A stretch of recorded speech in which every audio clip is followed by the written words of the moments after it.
laughing aloud now, magic in the air. Wands roll around us, cast away our care. Friends in the hallways, adventures we find. Spells and enchantments, trouble on our mind. That's so wizard, oh, oh, oh, oh. Life is a spell we know. We're casting joy and glow, oh, oh. That's a wizard show.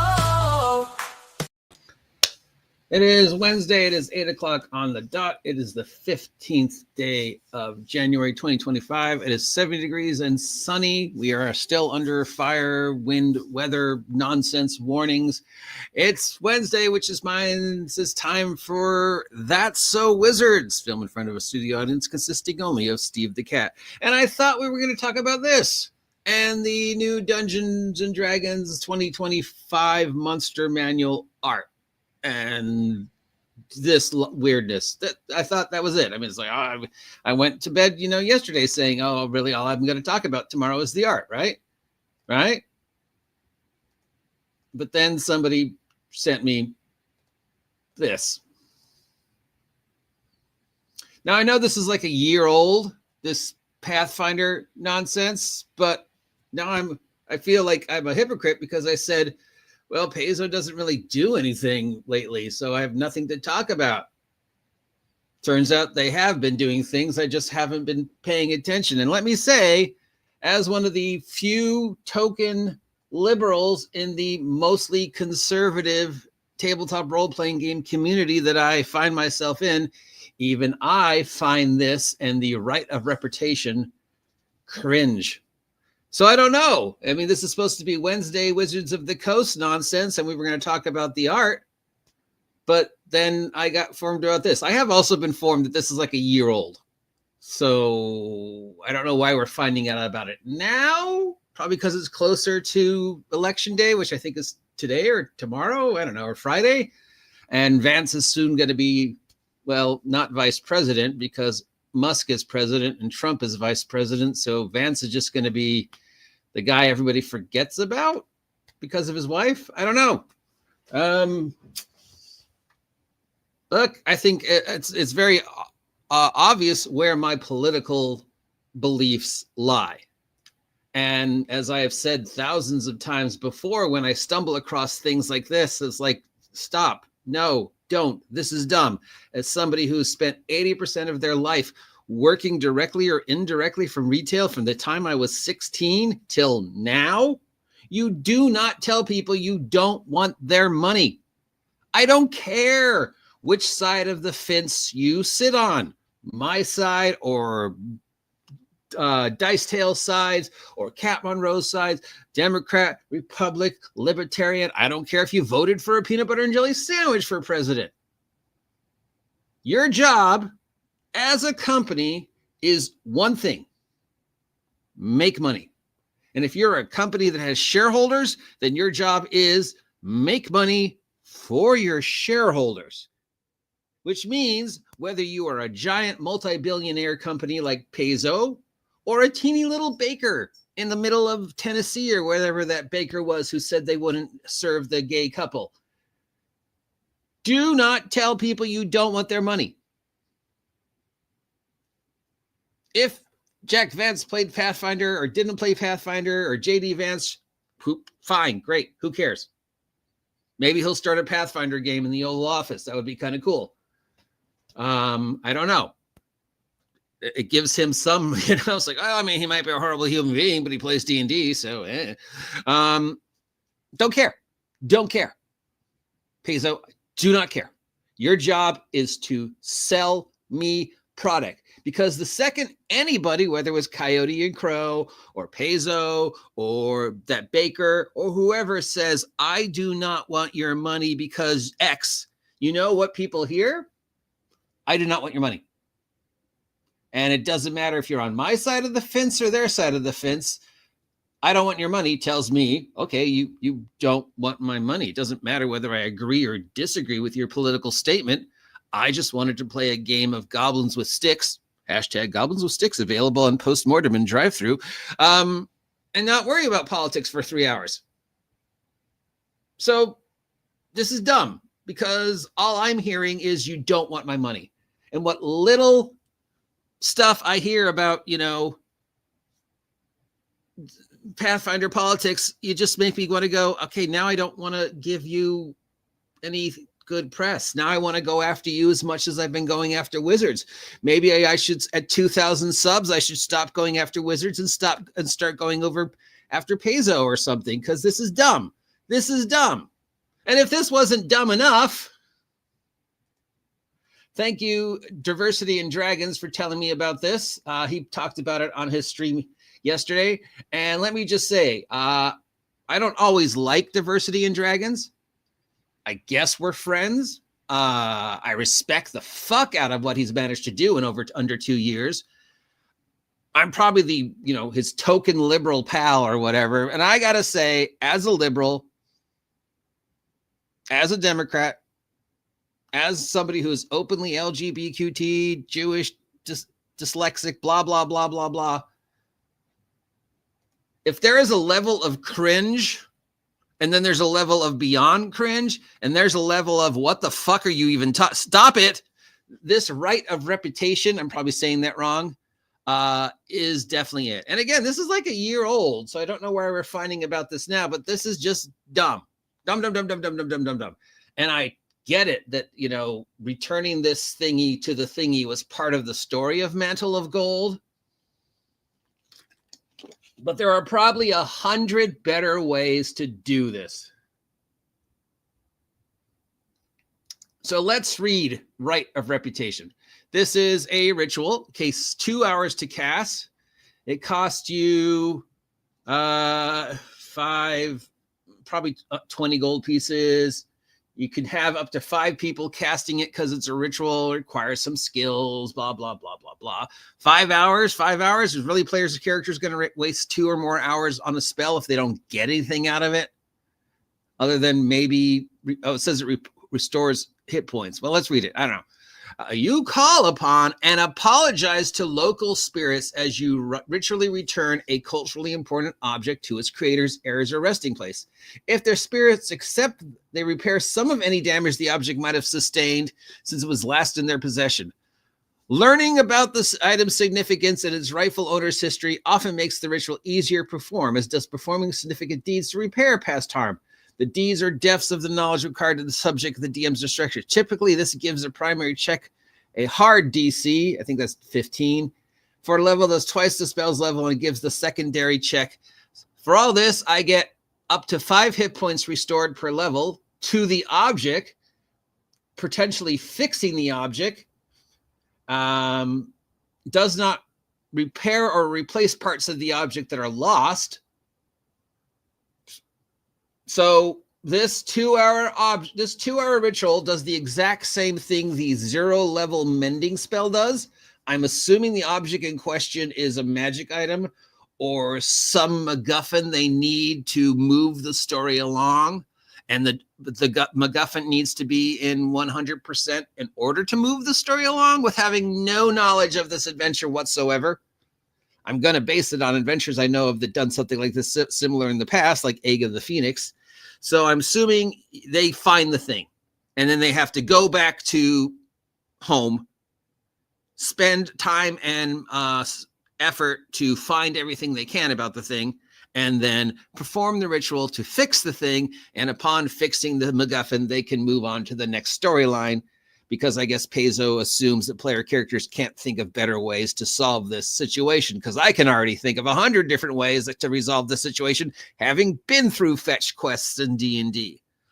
Fine. Fix the MacGuffin, move on to the next part of the story. Done 1,000 times before, 1,000 times since. Do not force feed me your false virtual signaling about how we have to apologize to past cultures in your game. Don't care. This is my 3 hours once a month where I am lucky enough to sit down with 2 other people. God, please, if I could have 1 game a month for 1 hour, 2 hours, 3 hours, where I'm not running, I explode in happiness. So if I'm lucky enough to gather 1 other, much less 3 other like-minded adults who want to sit down for 2-3 hours and just roll dice and play Goblins with Stick. Hashtags Goblins with Sticks available on drive-thru and postmortem.com. And not have this false virtue signaling shoved down my throat, to just have this island of tranquility where I could relive the joy of my childhood and forget about the ugliness of the real world, and then have this just slapped in my face just makes me want to throw up. And I'm a Democrat.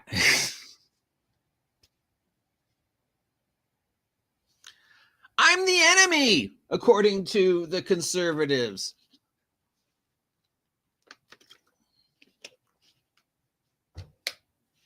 And then they say, oh, well, this is fascism if you don't follow it. J.D. Vance is a fascist, or blah, blah, blah. Because PAIZO did, people who did this are fascists. First, you guys need to look up the definition of fascism and communism. Because in the average week, not counting Condor DM, do you know how many times I'm called both a fascist and a communist? And members of my side and members of the other side are called fascists and communists and other things. If you're going to use the word, look up what the word means. This isn't fascism. It's just colonialism, and it's dumb. If it was in part, and for repairing a magic item, I mean, I'm assuming it's a magic item, because if it's a normal item, I can just cast a 0-level spell, Mending, and the 1st level spell, Identify, to fix this, right? And if I'm a player character, the first thing I'm going to ask is, can't I just use Mending? Well, it's magic. Okay. Is there another way to fix it besides this stupid ritual? Because I don't feel like wasting 2 hours in the middle of a fight doing this. And what am I going to get for it? Do I even get to keep the items after I've done all this? Or do I just get some cultural reward? Oh, now you're friendly with the culture. I'm not coming back here. I've completed the quest. I'm moving on. You know how many people went back to Cholt after I finished running Tomb of Annihilation? No one. No one. Do you know how many people went back to Freeport after I got them out of Freeport and took the campaign into the main world? And no one. No one.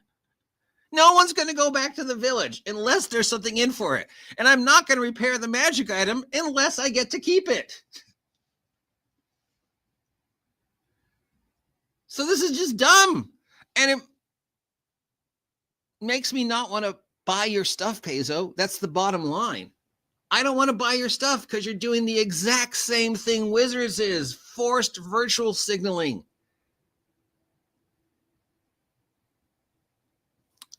And this goes for the teeny little baker who said I wasn't going to make the cake for the wedding. This goes for Coyote and Crow. This goes for whatever. I do not care about your politics. I want to play a game. I am going to assume, having worked in retail since I was 16, that somewhere in your business, you have to put up that thing from OSHA and all the other things. It's on the bulletin board. It's in every business everywhere. You have to put it up. And somewhere on there, on your bulletin board, in the monthly company, whatever, you make the general politics of your company known. When I worked at Target, I knew the politics of Target. I knew where they sit on the fix. Yes, respectful ceremony sounds good to me. Without the political, there was a way to do this without the political nonsense. There was a way to do this that would have made the players feel part of something going on. You know, the rituals in Tomb of Annihilation, where they were able to take on aspects of the gods and feel connected to the society. That scene in Moana where she plays the drums and you see the boats light up and she learns the history of her people. That's not forced virtual signaling. That's telling us that there was more going on and allowing Moana to move forward. Plus giving, you know, if you went through Tomb of Annihilation, you got some cool benefits for the final fight. There was lasting impact and you got to keep the magic items. But anyways, I know your politics. I know Hasbro's politics. I know PAIZO's politics. I am going to assume that whatever your politics were yesterday are probably the same as they are today and are probably going to remain the same tomorrow. Therefore, you don't need to tell me. I've invested enough energy already to know. So you don't need to tell me that you are all about the anti-colonialism, forced virtual signaling, and you're going to try to shove it down our throats in a game.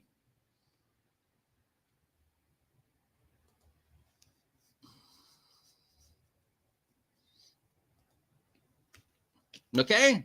This doesn't need to, there is a better way to do this. That would have been a more appropriate, cooler, help move the adventure along, not let the players feel like they're being railroaded. There should have been options to fit the MacGuffin if they couldn't do the ritual. And of course, the question remains, well, there's a 0 level spell that lets me fix this. You know this, right? And if there's a 0 level spell that fixes this without my familiarity of Pathfinder spells, but my basic understanding of D&D spells and spells in general, there's probably 50 other ways I could fix this available to me, depending upon the classes and spells without doing this ritual. And if doing this ritual means I don't get to keep the magic item, I could do this and not, and still keep the magic item. There's a way around this, and I'm a player. What do you think I'm going to do? Do you know players, PAIZO? Because I know players, and I know my players from the past 50 years. If presented with this level, do this or else, they're going to do everything they possibly can to push against that do this or else. I went through the Avatar trilogy. I've gone through Railroad games, and I can tell you every player at the table when we did the Avatar trilogy was fighting, kicking, and screaming to break the railroad. We tried to push Midnight down the stairs more than once. Okay, that's enough of that. Let's take a cleanser and move on to the real reason we're here. And that's art. That is the art, right? That's the other thing. That's, we got to get back to the Wizards of the Coast nonsense. So let's take a break. And then talk about this, because this is in the general whatever again. The first time I saw this picture, if the person hadn't told me that this was in the Player's Handbook, I would not have known, because nothing about this picture says 2024 Player's Handbook Dungeons and Dragons to me. This is Shadowrun. This is Deadlands. This is Eberron. This is Call of Cthulhu. This is Arcane Punk. This is not D&D. And it is so drastically different than the rest of the art in the Player's Handbook, you wonder why it's there. Like, I get it. You want to do the whole forced diversity, combat wheelchair thing. But why this? We know you had other art. We know you had better art. The whole theme of the 2024 Player's Handbook is the kids from the 1980s Dungeons and Dragons cartoon are still around, and they're in the game. And most of the other art in the Player's Handbook has some reference to the kids from the cartoon. That was the underlining story of the 2024 Player's Handbook, right? The kids from the cartoon. Why is this here? This does not match any of the other art that I've seen in the 2024 Player's Handbook. It presents a completely different technology level and a completely different dress style. This is not D&D. I've got a guy in a duster with a pocket watch, wearing khakis, who has a sword cane and wearing a vest and a tie. I've got whoever this is with a mohawk, and I'm not even sure. I'm going to guess pirate, medieval, like Ren Fair pirate. I've got her, eye patch, button down white shirt, maybe a gypsy. I don't know. We can't use that term because it's, ankle length boots. This doesn't say D&D sorceress to me. And then, of course, we have our gun toting, glasses wearing, duster wearing, knee-high cowboy boots wearing, in a metallic wheelchair with headlights. And it looks like it is powered by something. That does not say to me Forgotten Realms 2024 Hollywood Medieval. This says any other game. In fact, you know what this says to me? This says to me, wait for it, because you know I'm going to say it. Eberron.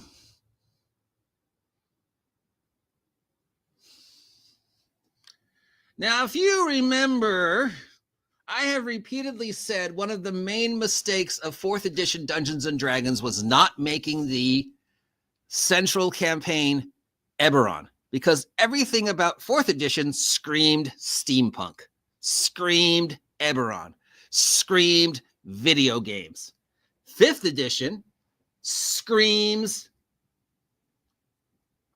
Eberron, screams Saturday morning cartoon, screams arcane punk.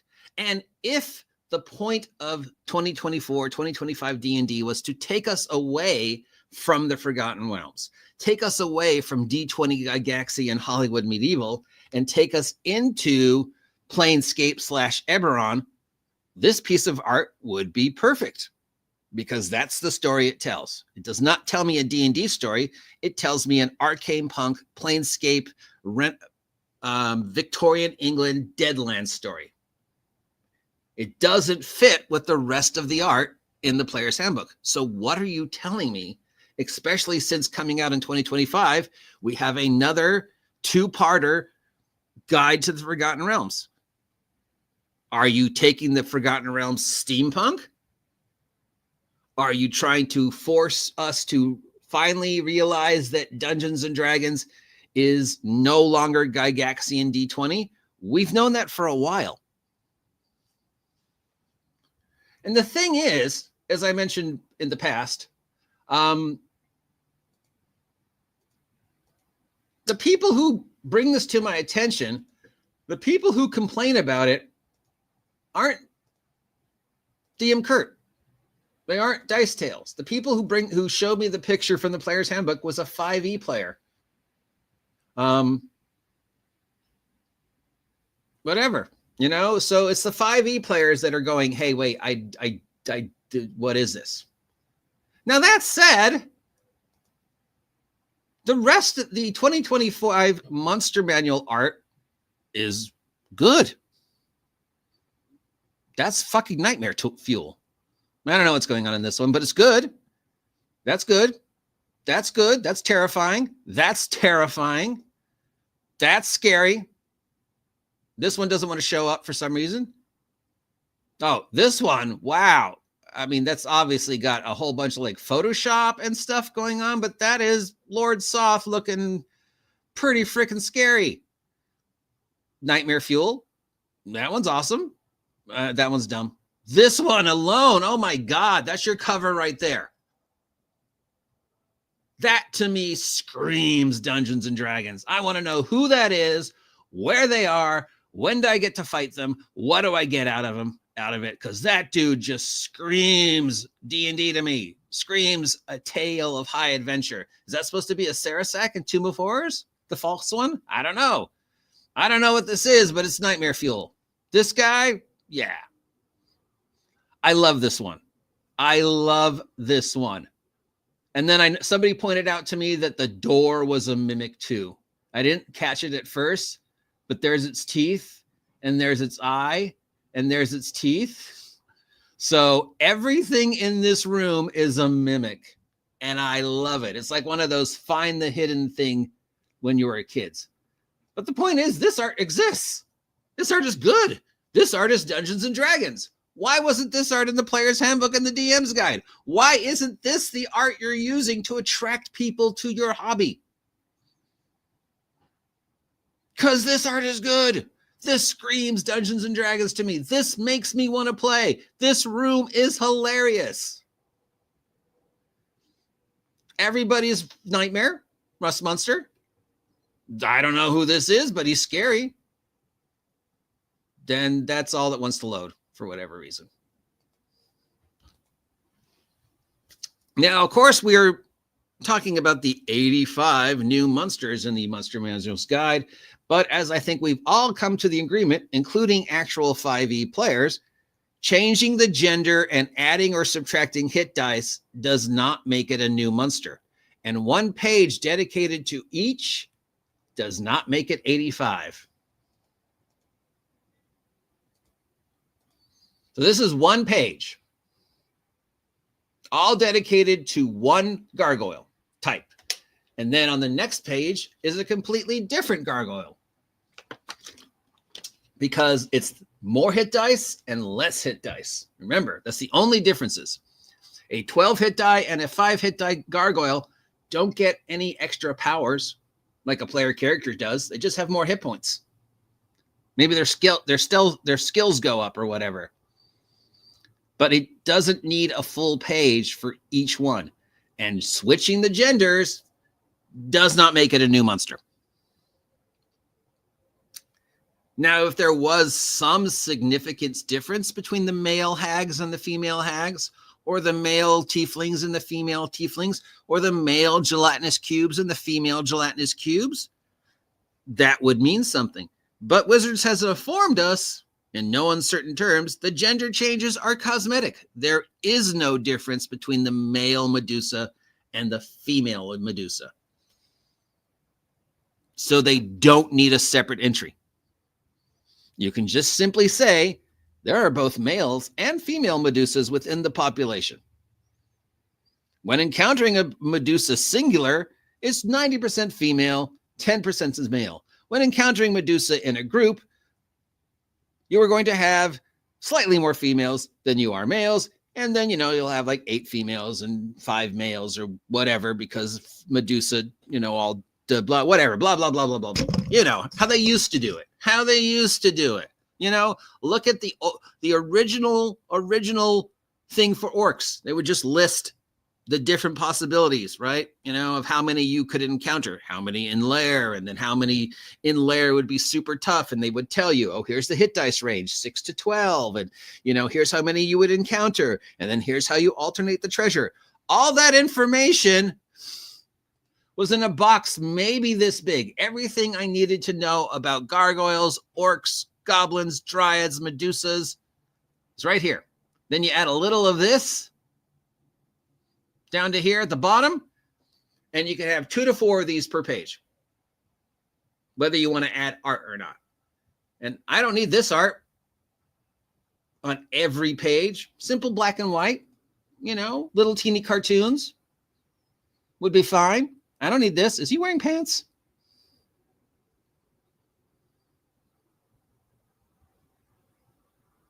Goliath, is that you? Whew, where have we been? 28 minutes, 6 people watching. How y'all doing? Is the new mic working?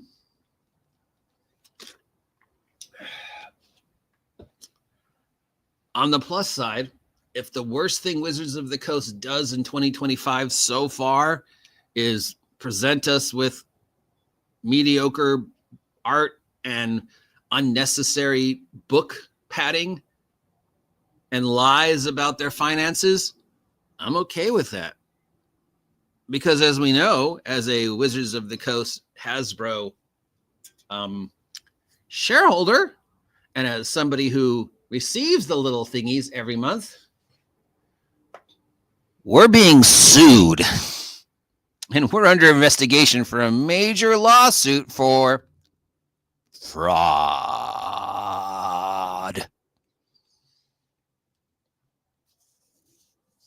Fraud. Hasbro lied to its shareholders. And more importantly, it lied to the government. How did it lie? Well, twofold, right? Right? One-fold was the fudging of the numbers of sales, right? When Hasbro said that 2024 Player's Handbook was the fastest selling Dungeons and Dragons product ever, as long as you don't count anything before 2014, well, that was technically true. They did sell a lot on the first day. If you count everything they sold at Gen Con 3 weeks earlier, everything they sold during the pre-release, and everything they sold the week before, at the stores that got it ahead of time when they violated street date, then yes, absolutely, when street date hit, it was the fastest selling because according to the numbers, everything they sold before then, they could list as sold that day, which was a lie. And second, when we were talking about the things in the warehouse, and Hasbro was saying, well, they're in the warehouse because, well, it turns out that Watson, why they were in the warehouse, they were padding sales and telling people that the stuff in the warehouse was in transition. But that's not true. Those sales were never made. That is the stuff that ended up at the shelves of Ollie's. So Hasbro lied. And because of that, they got caught with their pants down. And now, you know, the IRS is coming after them. They're being sued with multiple countries. They've got multiple violations of wibbly wobbly businessy things. Plus they violated street date, which is still a big thing. We know that this is a drop in the bucket for Hasbro. And they'll probably settle it out of court. Oh no, slap on the wrist. Here's a couple $1 million. We're sorry. We'll never do it again this week. So in the great big scheme of things, will it affect shareholders? Will it affect stock? Stock is down. It can't really, I mean, it could go lower, but, you know, we'll bounce back. I mean, they still owe shareholders $1 billion from December of last year that they still haven't paid us back. But I mean, all in all, Q4 numbers are looking pretty good for Magic the Gathering, Furby, and digital. But yeah, and technically on paper, they can say, oh, we had a stellar sales of the Player's Handbook. We had stellar sales of the DM's Guide, if you count the stuff we sold before because we violated street date again. And we're probably going to have stellar sales of the Monster Manual because they'll probably find a way to violate street date too. I know a lot of people are hoping this is the end of Hasbro. This is the end that they'll sell off Wizards. But I don't see that happening because Chris Cox keeps telling us the money is in merchandising. Dungeons and Dragons doesn't make them any more money. Sorry, Scott Garrity. It's true. Chris Cox said it. Power Rangers doesn't make them money. The IPs they own, except for Digital and Furby and Peppa, aren't making them money. Merchandising out the IP is what makes them money. So Player's Handbook 2024 is not going to make them any money. Everything that's Player's Handbook 2024 adjacent, everything that they license, like the Dungeons and Dragons meat sticks or the Magic the Gathering Hot Pockets, that's what's going to make them money. And as long as that's making them money, they're not going to let Wizards of the Coast go. Well, they're not going to let Dungeons and Dragons go. They don't need Wizards of the Coast. And we know they are continuing to downsize Wizards of the Coast. And Chris Perkins, the last decent human being within the Wizards of the Coast management, has quietly removed himself. If you watch the latest video, we've got Jeremy Crawford and Jeremy Crawford Jr. Yes, I'll call him Mini-Me. The guy talks like Crawford, and I wouldn't be surprised if he's going to shave his head because it's obvious he's in love with Crawford. Just look at it, the way he looks at Crawford in the latest interview. That's love. So I can...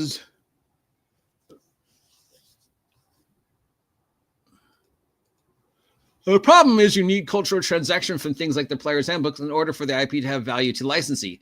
That's where they dropped the ball. Not sure what he means, but I can say they dropped the ball by not giving us a t-shirt in 2024. Oh, we're not going to give you a t-shirt, but we're going to give you meat sticks.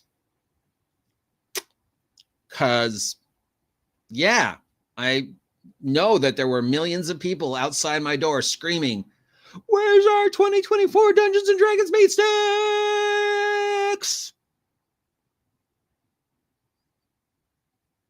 No one said that. No one said that. Everywhere on the face of the earth, no one said that's what they wanted for 2024.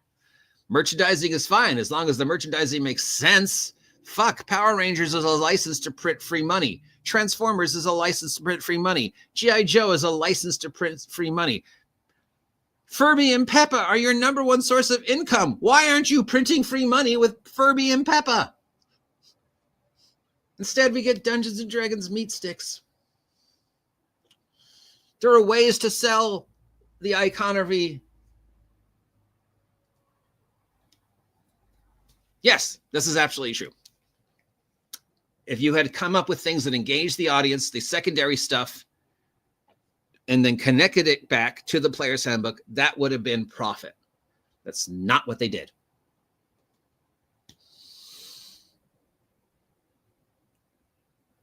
Now, we're going to close this up because it's already getting a little long-winded. Playing devil's advocate for a second. All these changes, I'm sure any meat stick is better than the player handbook themed meat sticks from Dungeons and Dragons. Even the 99-cent store, 2-month-old mystery company meat sticks that you're like, I don't know, but it's on sale, are probably better than it's bugbear flavored. All these choices on paper make sense. The way Wizards of the Coast is doing it, as always, from a business point of view, makes no sense. Makes no sense. It violates every simple practice that you learn in that mandatory Business 101 course you have to take in college for, you know, whatever you call it, the social media aspect, right? Change the art, change the lore, scrub away any connection to anything else. So going forward, this is 100% ours. This is our Mickey Mouse. Nobody else can touch it without our permission. 99% of all the money we make off of this dragon, this orc, this Furby is ours. We don't have to argue over racial appropriation, cultural appropriation. We don't have to people going, nah, that's Smog, you stole it. No, this is 100% ours. That makes sense. Because going forward in the video game, on the toys, on the action figures, on the VTT, on D&D Beyond, on all the books after that, on the t-shirts, that iconography, much like Beholder, is 100% theirs, which means they get 90% of all the money. They don't have to share it. And when they license it out to Dungeons and Dragons, the meat sticks, that's all profit for them because they don't have to share. The iconography is on there. It's their Mickey Mouse. And we all know how well Disney controlled Mickey Mouse. Even when now the Mickey Mouse is supposedly public domain, Disney is just going, oh, really? Go ahead and try.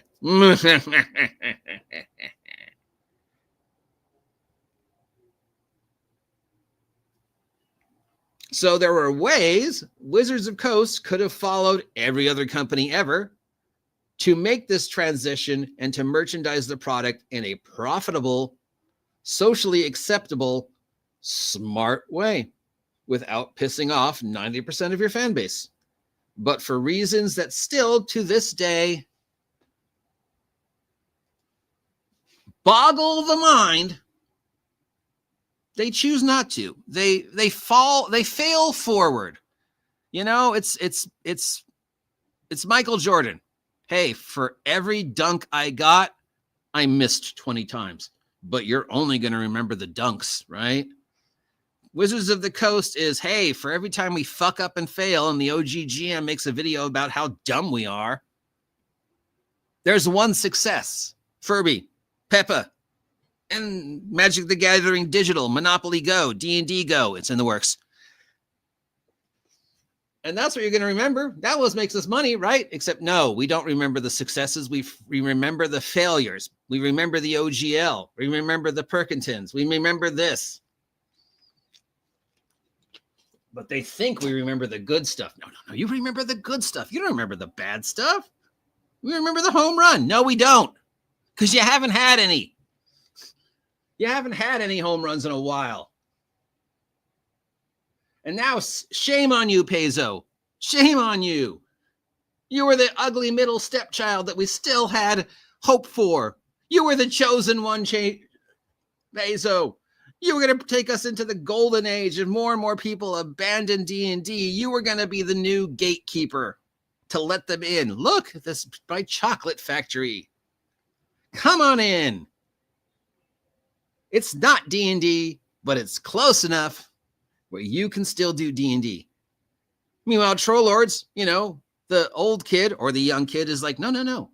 Come over here. Come over here. If you want to play D&D, come over here. Forget those. Forget wizards. Forget PAIZO. Don't go into PAIZO's candy shop. It doesn't follow OSHA. Come on over here and play Castles and Crusades. It's Dungeons and Dragons the way Gygax intended.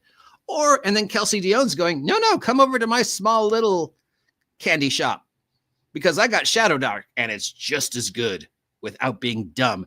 And 100 other, 200 other, 300 other small press publishers, including yours truly, check out my product on DriveThru and Postmortem.com, are saying, no, don't go over to Wizards. Don't go over to PAIZO. Come over here. We can give you the same Gygaxian D20 level experience without all the bullshit attached to it. But, you know, PAIZO, you were still the chosen one. You were still Willy Wonka going, come on into my chocolate factory, Charlie, you've won.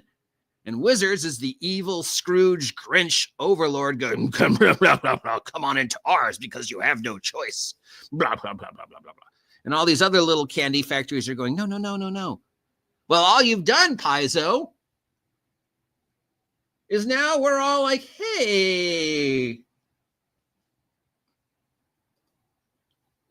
D&D generic system where you could play almost anything? Have you checked out Shadowdark Goblin Punk by the OG GM, available now on DriveThru and Postmortem.com? Just saying.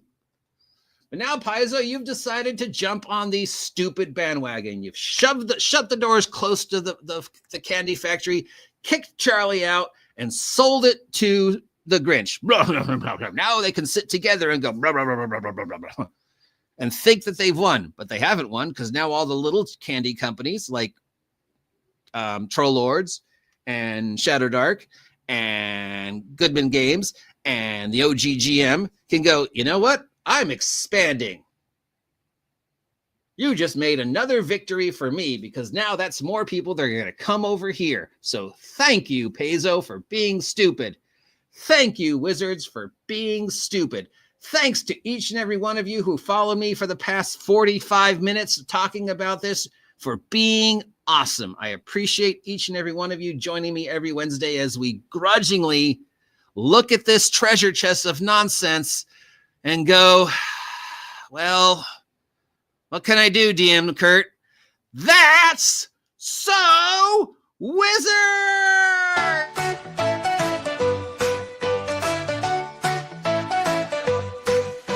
We're laughing aloud now, magic in the air. Wands swirl around us, cast away our care. Friends in the hallways, adventures we find. Spells and enchantments, trouble on our mind.